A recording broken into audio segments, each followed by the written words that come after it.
मिसाल टुडे से मैं आपका साथी, आपका मित्र कुणाल पंत। साथियों, आज हम इस चैनल के माध्यम से अपने यहाँ एक नई सीरीज, एक नई श्रृंखला शुरू कर रहे हैं जो कि है ज्योतिष पे। और हमारा ये परम सौभाग्य है कि प्रख्यात ज्योतिषाचार्य भी हमारे साथ पंडित उपेंद्र नाथ दीक्षित जी शास्त्री जी हमारे साथ, जो कि बाबा सरनदास मंदिर निराला नगर में ये स्थान है। और इस मंदिर की अपने आप में भव्यता, यहाँ की सुंदरता अपने आप में बहुत ही अद्वितीय, अलौकिक है। अब साथियों, मैं पंडित जी से पहला प्रश्न यही पूछना चाहूँगा। पंडित जी, इस श्रावण मास में, इस सावन के महीने में भोलेनाथ की जो महत्वता है उसके बारे में आप क्या कहना चाहेंगे? और हमारे सभी दर्शक इस श्रावण मास के बारे में जरूर जानना चाहेंगे कि भोलेनाथ शिव जी की इसमें महत्वता, इनकी विशेषता क्या है? जी जी हाँ, तो आपने बड़ा ही अच्छा सुंदर प्रश्न किया है। श्रावण मास जो है ये भगवान शिव का परम प्रिय मास माना गया है। क्यों? क्योंकि भगवान शिव के मस्तक पे चंद्रमा धारण किए रहते हैं और चंद्रमा ज्योतिष में बहुत ही प्रमुख ग्रह माना गया है। मन का कारक, माता का कारक, जल का कारक, इन सब का कारक चंद्रमा माना गया है। और चंद्रमा के द्वारा अनेक कुयोग बन जाते हैं। जैसे चंद्रमा के साथ में जब राहु होता है तो ग्रहण योग बन जाता है, चंद्रमा के साथ में केतु होता है तो ग्रहण योग बन जाता है, चंद्रमा के दोनों तरफ द्वादश में द्वितीय में ग्रह नहीं होता है तो केमि द्रुम योग माने दरिद्र योग बन जाता है, चंद्रमा के साथ में शनि होता है तो ये विष योग बन जाता है। बड़ा ही कठिन माना गया है। जिनके जीवन में ये कुग्रह बन जाते हैं जन्म के समय, उनका जीवन बड़ा ही संघर्षमय हो जाता है, दुखमय हो जाता है, मानसिक कष्ट उनका पीछा नहीं छोड़ते हैं।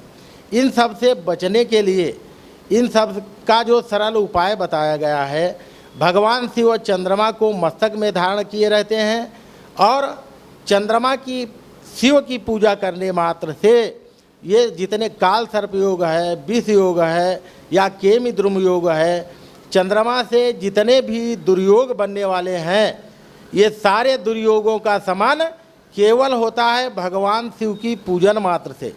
भगवान शिव का इसलिए श्रावण मास, क्योंकि श्रावण माने चंद्रमा के घर में 12 महीना जो होता है, 12 महीने में अलग अलग सूर्य हर एक राशि में जाते हैं और कर्क राशि में जब जाते हैं तो वहाँ पर चंद्रमा का घर माना गया है।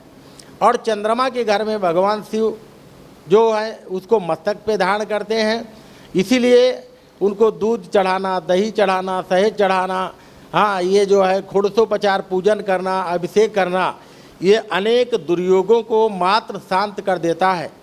काल सर्प जैसे महादुर्योग जो हैं वह भी सावन में भगवान शिव की पूजन मात्र से अनेक दुर्योग शांत होते हैं। उसमें चाहे विष योग हो, चाहे काल सर्प योग हो और चाहे वो ग्रहण योग बनने वाला राहु केतु से चंद्रमा के साथ में हो। 9 ग्रह जिनके भी जीवन में जन्म के समय में खराब हैं, उनको चाहिए नित्य प्रति और विशेष करके सोमवार में भगवान शिव का पंचोपचार, खोड़सोपचार माने दूध, दही, पंचामृत बना करके, बेलपत्र, फल फूल ये चढ़ा करके, और शिवाष्टक है ओम नमामि शमीशान निर्वाण रूपम विभुम व्यापकम ब्रह्म वेद स्वरूपम, ये है। और जो है नागेंद्रहाराय पंचाक्षर है, और कुछ नहीं है तो ओम नमः शिवाय, ये पंचाक्षर अपने में ही महान शिव का मंत्र बताया गया है। अतः सभी भक्तों से ये हम प्रार्थना करेंगे कि अपने दुर्योगों को शांत करने के लिए, अनेक कुग्रह को शांत करने के लिए सावन मास में जो बड़ी बड़ी पूजाएं करा के शांति मिलती है, वही मात्र शिव जी का पूजन करने मात्र से ये सारे दुर्योग स्वतः ही जो है दूर हो जाते हैं। हाँ, कहा है कि मंगल भवन अमंगल हारी और भाविहु मेट सकई त्रिपुरारी। भगवान शिव में वो शक्ति है जो भावी माने आपके जो कुग्रह हैं, आने वाले समय में जो दुराग्रह हैं, दुख है, उन सब को भगवान शिव मात्र 1 लोटा जल चढ़ा देने से भी वही जो है फल देते हैं और अनेक कुग्रहों को शांत कर देते हैं। अतः हम ये मिसाल टुडे जो है बड़ा ही अच्छा चैनल चलाया है और ये जन जन तक इस बात को जो है पहुंचाएंगे और इससे अनेक भक्त जो है पूजन करके अपने जो कुग्रह हैं जो मैंने बताया, जैसे केमी द्रुम योग है, चंद्रमा के दोनों तरफ कोई ग्रह नहीं होते हैं तब बन जाता है, ये महादरिद्र योग बन जाता है। और विष योग जो कि शनि और चंद्रमा एक साथ होने से बन जाता है, और उसके साथ में ग्रहण योग जो महा कठिन होता है, जो चंद्रमा और केतु के चंद्रमा के संपर्क में राहु आने से ये बन जाता है।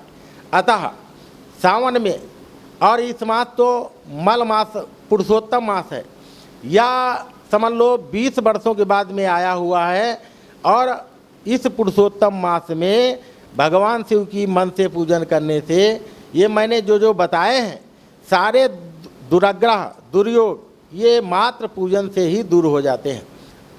हमारे इस चैनल के माध्यम से भी साथियों हमारी ये आपसे लगातार हम आपको बताते रहेंगे, और पंडित जी का जो विस्तार व्याख्यान हमने अभी आपको समझाया, हम इसकी जो पूरी जानकारी है हमारे इस चैनल में भी लगातार फ्लैश होती रहेगी। पंडित जी से आपके जो सवाल हैं, जो भी आपको पूछना है या बात करनी है, इस सावन माह में, इस श्रावण मास में, या और भी अधिक आपको जो भी जानकारी लेनी है, आप हमारे इस चैनल के माध्यम से, जो पंडित जी का नंबर इसमें लगातार फ्लैश होगा, आप इससे संपर्क कर सकते हैं। पंडित जी से आप पूरी जानकारी ले सकते हैं, इनसे पूरी बात कर सकते हैं। पंडित बहुत आपने विस्तार से अभी हमको आपने जानकारी दी। एक मेरा बहुत ही मुख्य प्रश्न आपसे ये भी बनता है, भोलेनाथ शिव जी का कौन सा ऐसा एक मूल मंत्र है जिसको हमारे जितने भी दर्शक हैं, हमारे जितने भी साथी हैं, हमको देख रहे हैं, वो अगर उसका जाप करते रहेंगे तो उनका हमेशा सदैव कल्याण हो? ये जाप कौन सा है, थोड़ा सा आप जरूर बताइए हमारे सभी दर्शक। वैसे तो रुद्राष्ट अध्यायी और अनेक जो है शिवाष्टक, हाँ, महामृत्युंजय, लघु मृत्युंजय और जो है पंचाक्षर, ये अनेकों मंत्र बताए हैं, परंतु सबसे सरल और सबसे उत्तम ओम नमः शिवाय ये अपने में एक संपूर्ण महामंत्र है, पंचाक्षर। हाँ, कहे हैं भगवान जो है विष्णु ने नारद जी को बताया, का जपहु जाय शंकर सतनामा होई हृदय परम कल्याणा।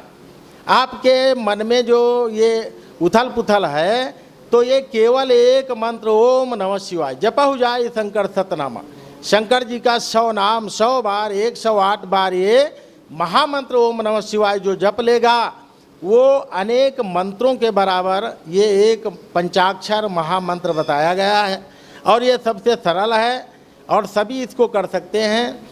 भावना होना चाहिए मंत्र जप में, आप ये नहीं सोचो मन में हम ये मंत्र बड़ा ये नहीं जप पा रहे, ये नहीं कर पा रहे, ये केवल मन में शुद्ध भावना और ओम नमः शिवाय, ये शिव और शक्ति दोनों इसी में समाहित हैं, और ओमकार पर ब्रह्म परमात्मा पूर्ण जो संसार का नियंत्रक है उसका मंत्र है।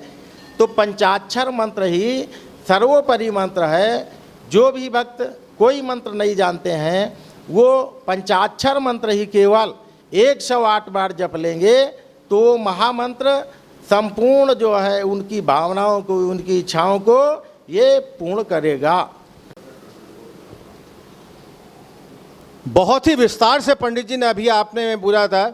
इसी विषय को जानते हुए और इसी विषय को लेते हुए मेरा आपसे एक बहुत प्रमुख प्रश्न ये है कि जैसे आपने अभी पूरी व्याख्या बताई इस मलमास की, इस पुरुषोत्तम मास की, हमारे सभी दर्शक जो हमारे इस चैनल के माध्यम से हमको देखते हैं और हमको लाइक करते हैं, ये जानना चाहेंगे कि ये इस वर्ष ये मलमास या ये पुरुषोत्तम मास किस दिन से कब तक ये पड़ेगा, ये किस दिन से शुरू हुआ और ये कब ख़त्म होगा, और ये श्रावण मास में जो एक भ्रांति बनी हुई है कि ये 2 होंगे या 3 होंगे, इस विषय में आप क्या कहना चाहेंगे? आप जरूर हमारे सभी दर्शकों को जरूर बताइए। जी, इस वर्ष जो है श्रावण मल मास और जिसको पुरुषोत्तम मास कहते हैं, पहले तो इसका नाम ही मल मास इसलिए है क्योंकि ये प्रत्येक 3 वर्ष के बाद में जो ये हर महीने में घटा बढ़ी होती है उसी को लेकर के इसका मल मास पड़ा।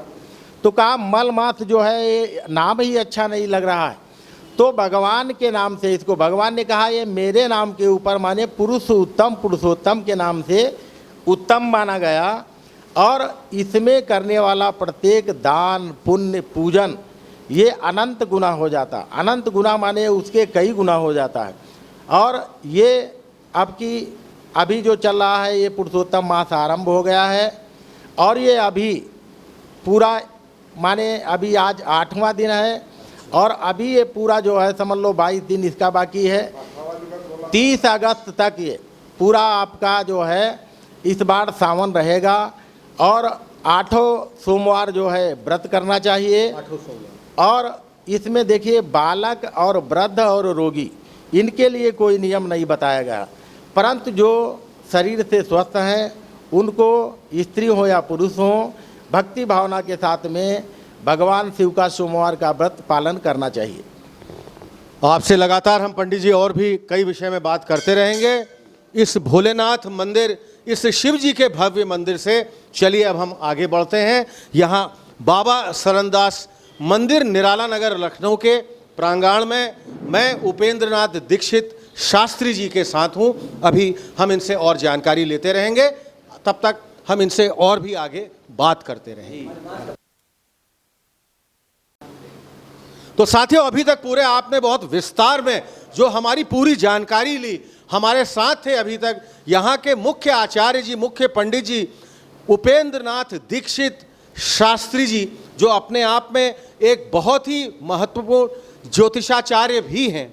मैं आपका साथी, आपका मित्र, अपने कैमरा पर्सन विजय के साथ इस भोलेनाथ मंदिर, शिवजी मंदिर, बाबा सरनदास मंदिर, निराला नगर, लखनऊ से